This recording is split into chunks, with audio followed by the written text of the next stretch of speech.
Kamusta mga kaibigan? Ngayon ay magluluto tayo ng napakasimpleng beef ribs caldereta. Sa isang pressure cooker pakuluin ang beef ribs, lagyan ng dahon ng laurel, paminta, asin, seasoning, sibuyas at bawang.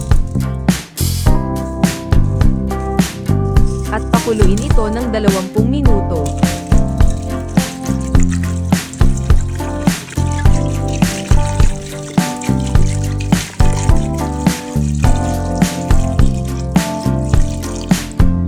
Habang pinapakuluan ang baka, pirituhin natin ang mga patatas at carrots.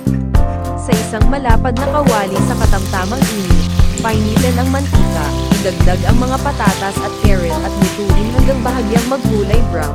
Alisin sa kawali at isantabi para matuyo ang mantika.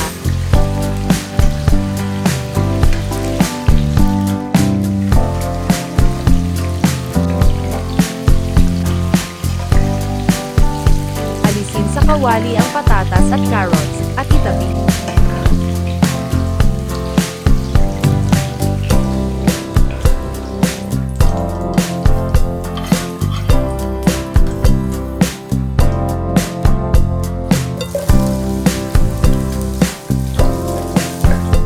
Ilagay ang sibuyas at bawang, at igisa ito hanggang maging malambot ng kaunti ang sibuyas.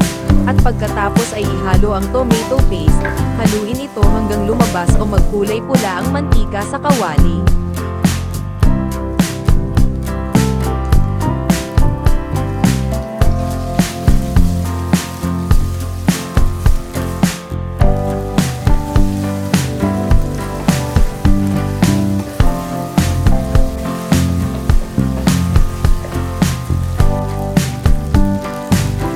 Ihalo ang ribs na baka at tomato sauce at isang baso na tubig, at ihalo ang patatas at carrots na ating prinito kanina. Takpan ito at pakuluin ng ilang minuto, o hanggang sa lumambat ang patatas at carrots.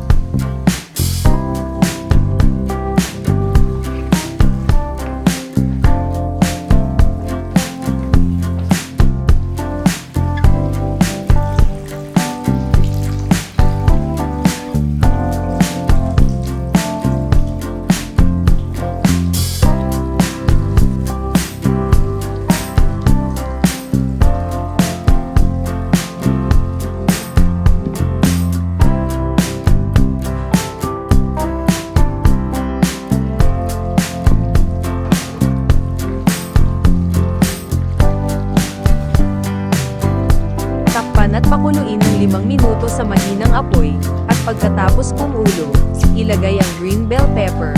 Luto na po ang ating beef ribs caldereta.